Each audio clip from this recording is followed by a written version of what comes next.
আবৃত্তি করছি কবি সুকুমার রায়ের লেখা ১৬ আনায় মিছে কবিতাটি। বৃদ্ধি বোঝায় বাবু মশাই চড়ি শাখে বটে, মাঝির এখন বলতে পারিস সূর্য কেন ওঠে? চাঁদটা কেন বাড়ে কমে, জোয়ার কেন আসে?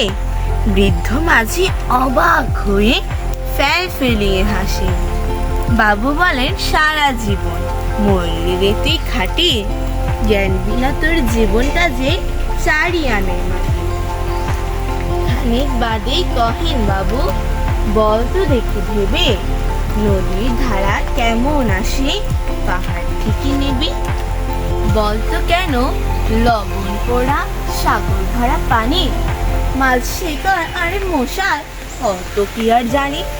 বাবু বলেন এই বয়সে আনিস নে চুড়ো, বল তো দেখি সূর্য সাদে লজ্জা দিয়েছেন কেন? বৃদ্ধ বলে আমায় কেন লজ্জা দিয়েছেন হেন?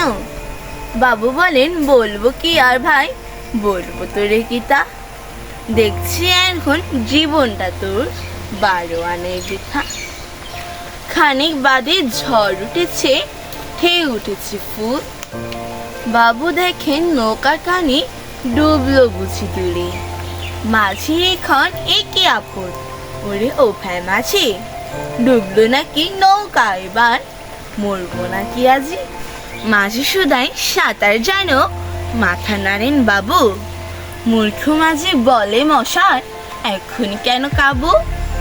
বাঁচলে শেষে আমার কথা হিসেব করো পিছে, তোমার দেখি জীবনখানা ১৬ আনায় মিছে।